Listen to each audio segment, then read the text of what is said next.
muito tempo no Brasil, investimentos em produção têm sido deixados de lado. Quem tem dinheiro prefere o mercado financeiro, mais seguro e com taxas mais altas de retorno. Juros atraentes, impostos baixos e um mercado sofisticado explicam um pouco por que tanta gente tira o dinheiro da produção e prefere viver de rendimentos de aplicações. Uma das consequências disso é o processo de desindustrialização do país. Para falar sobre essa realidade, nós recebemos aqui na Agenda Econômica o professor de Economia da PUC de São Paulo, Ladislau Dalbor, que lançou o livro A Era do Capital Improdutivo. Professor, muito obrigada pela sua presença aqui na Agenda Econômica. Obrigado. Então, o senhor está falando, nesse livro que o senhor lançou agora recentemente, o senhor está falando desse capital improdutivo, né? Mas, na verdade, o que a gente mais ouve hoje é onde é que você está investindo as suas economias, que antes iam para a poupança, hoje a poupança não rende. Como é que o senhor explica, o que é exatamente que o senhor está chamando de era do capital improdutivo? Olha, a primeira coisa a entender é a diferença da aplicação financeira e do investimento, né? Os bancos tendem a confundir isso. Por exemplo, eu vou falar com minha gerente de crédito, ela pergunta, professor, em que o senhor quer investir, né? Eu lhe digo, olha, isso aqui não é investimento, é aplicação financeira. Eu comprando papéis, eu posso até ganhar dinheiro, fazer uma especulação proveitosa, certo? Mas no país não vai ter uma casa a mais, não vai ter um par de sapato a mais. Por mais que a gente gere ganhos de capital, nesse sentido, com papéis, é o que a gente chama de economia de soma zero. Se eu comprei divisas, por exemplo, e essa divisa realmente subiu, eu ganhei dinheiro, aquele que vendeu na baixa perdeu. Quer dizer, o que um ganha, outro perde. No país, não muda absolutamente nada. E o problema central é que hoje as aplicações financeiras no mundo rendem, em média, 7% ao ano, livre de inflação. Isso é um rendimento muito forte. Enquanto que a evolução do PIB mundial está na faixa de 2, 2,5% ao ano. Que é o investimento. Que é o investimento real, produção de bens e serviços. Então, na realidade, o dinheiro vai para onde rende mais, ou seja, sai dos processos produtivos e vai para aplicações financeiras. Como você tem um ganho de aplicações financeiras muito maior do que a capacidade produtiva, você tem, na realidade, um dreno por quem não produz, né, daqueles que efetivamente tentam desenvolver alguma coisa, né? Agora, em 30 segundos, explicando para nós leigos em economia, sim, como é que a gente chegou a esse momento no mundo em que esse dinheiro, esses papéis circulando de mão em mão geram maior riqueza do que a efetiva produção? Olha, tem uma dimensão propriamente monetária que, a partir dos anos 80, a era Reagan, a era Margaret Thatcher, enfim, todo esse processo, o dinheiro deixa de ser uma coisa física, passa a ser um sinal magnético. Certo? E com a globalização, esse dinheiro passa a navegar no planeta. O espaço do dinheiro é global. Os espaços de regulação do dinheiro, Banco Central, Ministério da Fazenda, coisa do gênero, continuam sendo nacionais, fragmentados em cerca de 200 nações, cada um puxando para o seu lado. Então, o controle sobre o sistema financeiro simplesmente se perdeu. Havia controles de regulação, que era a lei Glass-Steagall, internacionalmente, né, desde os anos 30 ainda, como havia, por exemplo, no Brasil, com a Constituição de 88, havia o artigo 192, que foi liquidado em 99, né? Então, nós não temos capacidade, como governo, como sistema público, de regulação efetiva do sistema financeiro. Isso. Ele roda e gira mais ou menos livre para onde quiser. Né? Isso o senhor está falando de Brasil, mas porque no mundo a gente tem alguns sistemas, né? A gente tem o Banco Mundial, tem o FMI, a gente tem alguns sistemas que regulam esse capital, não? A gente tinha, tá? Com a liquidação da Glass-Steagall em 99, você não tem base legal. O Banco Mundial hoje tem menos dinheiro do que o BNDES e não apita grande coisa. O FMI é discreto e o principal que poderia regular é o Banco de Compensações de Basileia, o BIS, certo? Que dá bons conselhos que ninguém segue. Veja bem, a alavancagem bancária, por exemplo, que é a geração desse dinheiro que cria, em grande parte, esse processo, ela está regulada, teoricamente, pelo BIS de Basileia, certo? Na realidade, ninguém obedece. O Lehman Brothers quebrou ele tinha emitido créditos 31 vezes mais do que o dinheiro que tinha. Quer dizer, isso para dar uma imagem da regulação. Né? E os órgãos de avaliação de risco tinham colocado o Lehman Brothers como absolutamente seguro. Né? O senhor falou de uma instituição que é Glass-Steagall. Como é que funcionou essa instituição? Ela separava a parte de banco, digamos, do que era o banco tradicionalmente. Eu depositava meu dinheiro, ele fazia pequenos empréstimos, coisas do gênero. E havia o processo especulativo que era separado. Os bancos podiam especular, mas com o dinheiro deles. Certo? Agora não. Agora eles podem pegar esse dinheiro dos nossos depósitos e jogar simplesmente nos sistemas especulativos em qualquer parte do mundo, inclusive no que curiosamente se chama de otimização fiscal, né? Sempre nomes bonitos nessa coisa, né? Uhum. Eles podem jogar isso para os paraísos fiscais e aí são aplicações financeiras que não investem no país, como sequer pagam impostos. Né? E isso não existe no caso do Brasil, a gente não tem uma regulação que impeça, porque o que a gente fala muito é se determinado procedimento for adotado pelo governo, se tal reforma não for feita, os investidores estrangeiros vão sair do país. E isso pode ser pior para a economia do país. Ninguém regula esse investimento hoje no país? Esse investidor estrangeiro, a entrada e a saída dele? Olha, essa regulação hoje, ela se perdeu. Nós tínhamos o artigo 192 da Constituição, certo? Que regulava, inclusive, o limite da taxa de juros, que não devia ultrapassar 12% mais inflação. Certo? Hoje você tem no Brasil, os crediários estão cobrando, por exemplo, para artigos do lar, 141%. Né? Na Europa, o máximo que eu encontrei é 13%. Na França, você vai num banco, pede um empréstimo como pessoa física para uma reforma da casa, coisa simples, crédito de família. Né? Você paga 3,5% ao ano, 3,5% ao ano. Certo? No Brasil, 156%. Os banqueiros, as pessoas que trabalham em banco, elas explicam esses juros altos cobrados do cidadão brasileiro como sendo por causa do risco de crédito, que existe um grande risco de inadimplência no Brasil. Como é que o senhor explica, nesse outro ponto de vista diferente, o senhor explica esses juros tão altos cobrados no Brasil? Olha, formou-se um cartel. É muito simples. Aliás, cartel é crime. Né? Como é que você cobra 485% no rotativo do cartão? Como é que você cobra, por exemplo, se você paga à vista com o teu cartão de crédito? A moça no caixa pergunta crédito ou débito, você opta crédito, o banco leva 5%. Certo? Quando o custo deles é da ordem de 10 centavos por operação.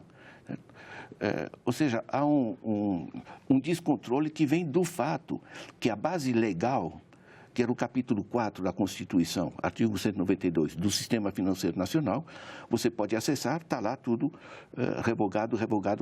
Né? Não tem mais instrumentos legais de controle. Agora, em termos de força, o mercado não regula pela razão seguinte: eles estão juntos nesse processo.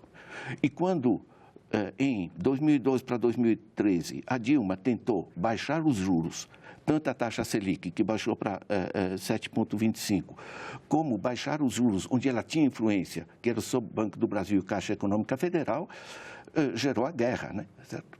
Sabe o que é? Grande parte da classe média e muitas empresas se acostumaram que você podia ganhar montes de dinheiro. Lembre da taxa Selic de 24%, de 14%. Certo? Simplesmente comprando títulos de governo. Ou seja, era parte dos nossos impostos, que em vez de servir para educação, saúde, infraestruturas, e voltava para os bancos.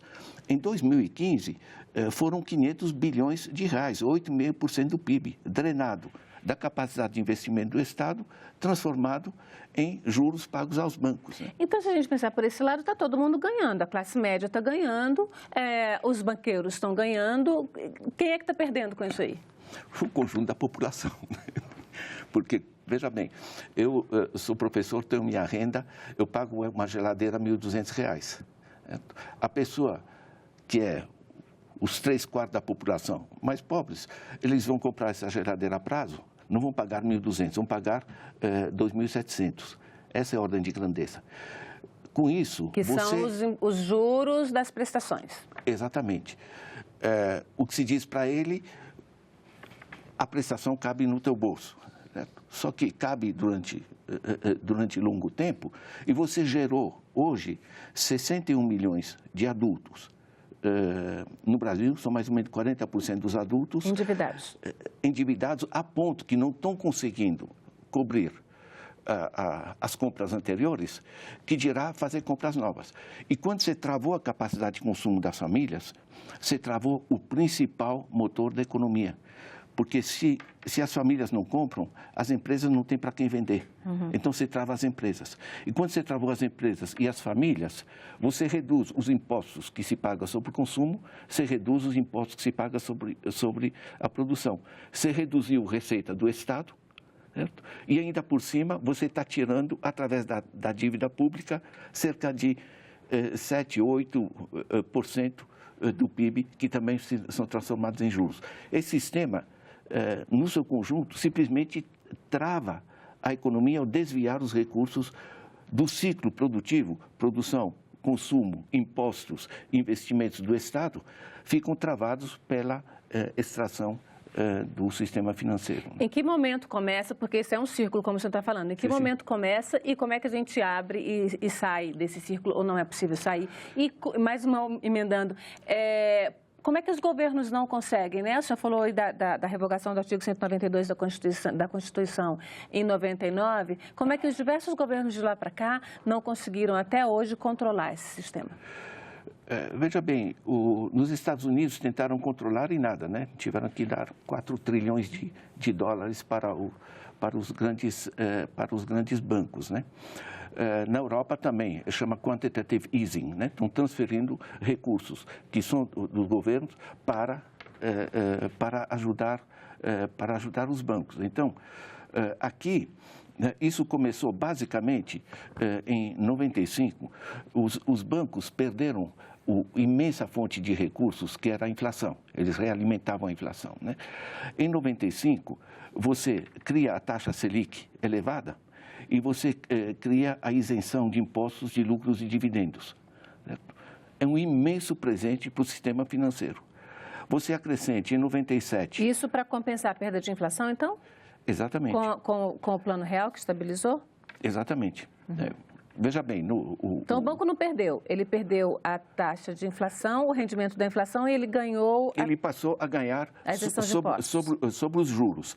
Como isso conflitava com o artigo 192, em 99 eles tiram o artigo 192. Só para a gente emendar um pouquinho, professor, o artigo 192, a emenda constitucional é de 2003. Ela foi aprovada mesmo aqui no Congresso em 2003. É a PEC de 99 que é aprovada em 2003. Certo. Né? Se transforma em PEC 99 em emenda constitucional de 2003. Tá, então ela tramitou nesse período aqui no Congresso. É o mesmo processo. Tá.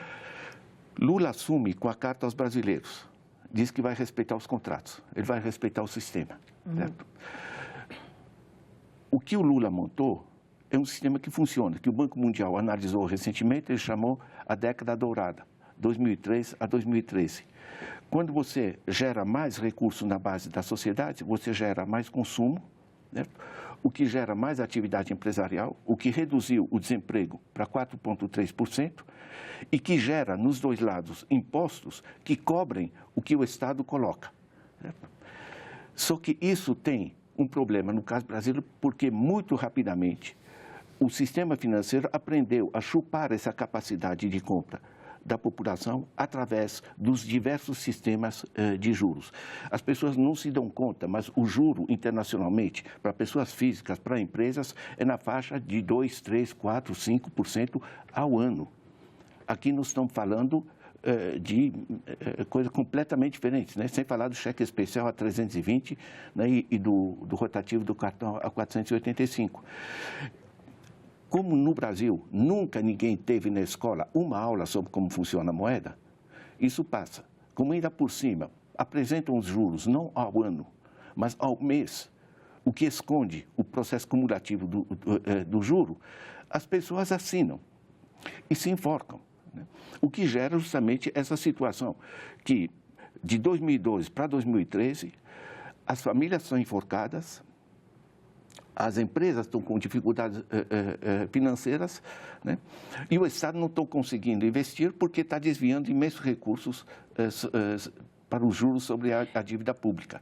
O que acontece, então, que o Estado brasileiro, aí volto a uma pergunta que eu já fiz, o que acontece que o Estado brasileiro não consegue mudar isso aí? Por que a gente não consegue ter, como cidadão, taxas de juros como tem os cidadãos norte-americanos, os europeus, ou mesmo asiáticos, que têm juros mais baixos do que os nossos? É relação de força. A Dilma baixou a taxa Selic, baixou os juros no Banco do Brasil, certo? Baixou isso de 2012 para 2013. A reação foi absolutamente violenta, não só dos bancos, mas de um conjunto de classe média que se acostumou a ganhar rios de dinheiro. Pense que na fase Fernando Henrique Cardoso, a média era de 24% a 30% a taxa Selic. Quer dizer, havia um dinheiro sem trabalho, e isso é capital improdutivo, que chegava a essas famílias. A revolta foi por parte dos bancos, por parte dessa classe média rentista, certo? Ao que se juntou um oportunismo político. A partir de meados de 2013, você tem no Brasil manifestações, gritaria, boicote, você não tem mais governo. Certo? Aí entra a Dilma, entra o Levi para satisfazer o sistema. Hoje temos na Fazenda e no Banco Central, temos banqueiros, né? E não é muito diferente, isso é importante, eu trago as pesquisas internacionais no livro, né? Do que está ocorrendo nos Estados Unidos. Né? O chefe da equipe econômica de Donald Trump é Gary Cohn, né? Que era recentemente presidente do Goldman Sachs. Né? Agora, em algum momento, isso vai dar um problema grave, porque se a gente está fazendo com que a economia pare, por mais que tenha esse investimento, em algum momento esses investimentos não vão ter lastro na vida real, né? na produção industrial. Como é que isso vai... O que vai acontecer aí? O que você está prevendo? Algum momento já aconteceu, porque o Brasil quebrou, certo? Nós recuamos 7,2% da capacidade produtiva. Isso mata a capacidade. Veja bem, eu pego do Banco Central o estoque de dívida das famílias e das empresas, em particular da pequena e média empresa, porque a grande empresa, em particular a multinacional, pega dinheiro lá fora a 3%. Certo? O estoque dessa dívida é 3,1 trilhões. Esse 3,1 trilhões está pagando uma taxa de juro tal que tira 1 trilhão de reais por ano do processo produtivo. Né? Isso, inclusive, deu manchete enorme do Estado de São Paulo, coisa do gênero. Certo? Isso é 15% do PIB. Se você acrescenta, atualmente, 7% que está se tirando com juros sobre a dívida pública, que trava a capacidade de investimento do Estado, 7% que tira em juros aqui, 15% em juros aqui, são 22%. Nenhuma economia pode funcionar assim. Se você acrescenta um sistema tributário, né, que não cobra lucros e dividendos, certo? Em que o grosso da cobrança de impostos, 56%, é sobre o consumo e, portanto, proporcionalmente mais do andar de baixo da economia. E para fechar o caixão, você acrescenta, temos 1 trilhão, 700 bilhões de reais nos paraísos fiscais, dinheiro brasileiro, 520 bilhões de dólares, certo? Não só não investe no Brasil, como sequer pagam impostos, né? Esse fluxo financeiro integrado é o cálculo que eu faço e mostra que simplesmente o sistema financeiro, pela sua própria ganância, imitando o que outros bancos, porque os outros bancos, o que faz o Santander no Brasil, por exemplo, né? O Santander, que é um grupo mundial, cerca de 30% do lucro mundial dele dentro do Brasil, né? Então, taxa de juros como essa... Esse sistema desequilibra. Você tem que ter... Sabe que os americanos têm uma formulação boa. Eles dizem, hoje é o rabo que abana o cachorro. Né? Porque antes, o sistema financeiro era um sistema de apoio aos processos produtivos. Certo? Sim. As empresas produtoras automobilísticas, etc., recorriam, né, ao sistema financeiro para equilibrar seu caixa, coisa do gênero, certo? Hoje não, hoje é o contrário, quer dizer, os acionistas, os controladores financeiros é que extraem do processo produtivo. Né? Agora, o senhor está falando aí que, pelo jeito, tem uma questão política envolvida, né? O senhor falou de uma era dourada que, segundo dados do Banco Mundial, o Brasil viveu em 2003 a 2013, mas naquela época a gente tinha um presidente do Banco Central que hoje é o ministro da Fazenda, quer dizer... que também, que como o senhor falou, veio do sistema financeiro. Como é que então, isso está dominado, o mundo político também está dominado pelo mundo financeiro? E como está? E não é só no Brasil, é por toda parte. Eu tenho um capítulo aqui que a gente chama a captura do poder, né? Quando você pega grandes... A gente usa, por exemplo, o caso da Samarco, né? Como é que se gera uma tragédia como Mariana? Você tem um engenheiro que diz, olha, nós vamos ter um problema com esse, nós temos que reduzir os juros e investir mais nos diques, certo? Só que quem controla a Samarco como empresa produtora, né, extratora de minerais? De um lado, a Vale, e do outro lado, a Billiton. Né? Quem controla a Vale do Rio Doce é a Vale Par, já é uma holding financeira. Quem controla a Vale Par é o Bradesco, que é controlado, por sua vez, por grandes grupos financeiros. Certo? Do lado da Billiton, eles não entendem grande coisa de mineração, eles terceirizam a exploração mineral, é essencialmente um grande grupo financeiro. Então, na realidade, você tem uma sobreposição dos interesses financeiros sobre os processos produtivos empresariais.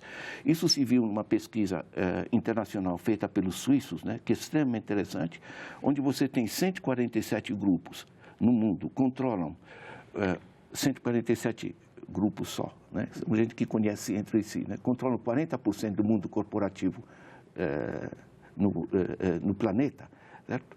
E 3/4 deles são bancos. Então, na realidade, é a exigência financeira que vai impor ao processo produtivo a sua rentabilidade. E isso explica por que, no mundo, hoje, é o que você falou no começo, né? Rende muito mais você fazer a aplicação financeira, brincar com papéis, do que investir a produção.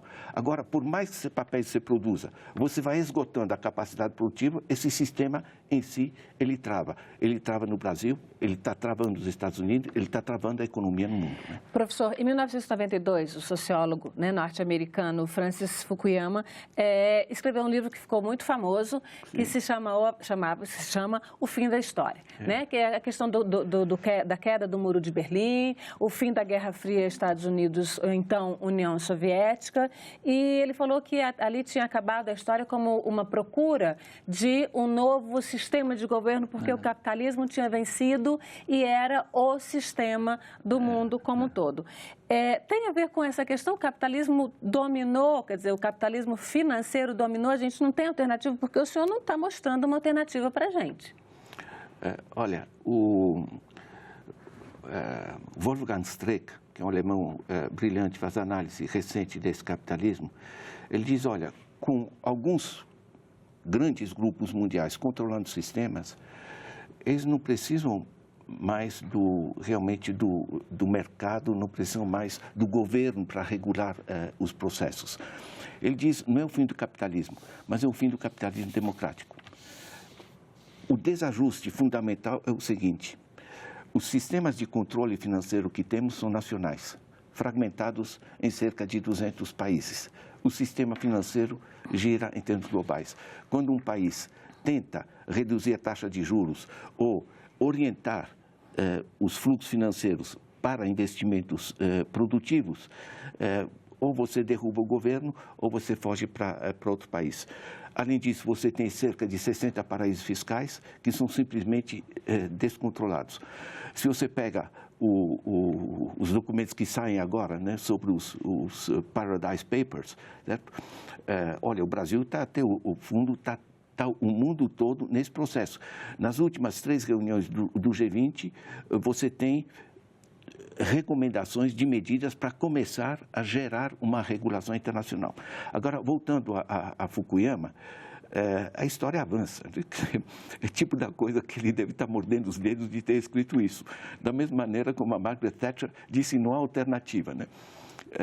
O sistema está mudando e, por exemplo, no último G20, você teve uma aprovação do chamado Base Erosion and Profit Shifting, né? O BEPS, que tenta obrigar as empresas a declarar os impostos onde efetivamente produzem e não em paraísos fiscais. É o primeiro esquema que vai entrar em 2018, né, de certa regulação internacional. Né? Você tem também um conjunto de processos que estão surgindo, que muita gente está saindo do sistema de intermediação financeira através do blockchain. Todo mundo conhece Bitcoin, na realidade são mais de 700 moedas hoje, porque você ter o ônus desses intermediários financeiros é uma tragédia para a economia. Eu tive empresa, certo? Eu ia no banco, tradicionalmente, nos anos 60, falava com o gerente, certo? Ele me facilitava a compra de certos equipamentos a juros modestos, certo? Que me permitia aumentar a minha produtividade e eu restituía o crédito, certo? Com juros, e a coisa funcionava. Se eu vou pagar um juro daquele tamanho, que é muito mais do que o aumento da produtividade do que me financiaram, eu me torno prisioneiro do banco. Esse desequilíbrio entre o sistema financeiro, que mundialmente hoje a gente chama de financiarização, é que desequilibrou. O que é muito forte é você ter uma declaração do Martin Wolf, economista-chefe do Financial Times, mundialmente conhecido, diz que esse sistema perdeu sua legitimidade. Porque, em vez de ajudar no processo produtivo, ele está estrangulando ele. Né? Bom, então a gente vai deixar para a próxima a sua análise de como, de fato, talvez o Brasil possa sair desse sistema e voltar a crescer, porque a gente está precisando, né, professor? Eu tenho no fim do livro 13 eixos propositivos para não deixar as pessoas no desespero, mas esse livro é uma ferramenta para entender como as demandas se articularam, porque não é só xingar os malvados de quem é o culpado, coisa do gênero, temos que entender os mecanismos. Né? Muito obrigada, professor Ladislau, pela sua presença aqui no Agenda Econômica. Obrigado a você. Bom, agradeço também a você, telespectador, que nos acompanhou até aqui. Se quiser rever este programa ou indicar para alguém, acesse a nossa página na internet, senado.leg.br/TV. Mande seus comentários e sugestões pelo telefone 0800 61 2211 ou pelo e-mail agendaeconomica@senado.leg.br. Até a próxima Agenda Econômica.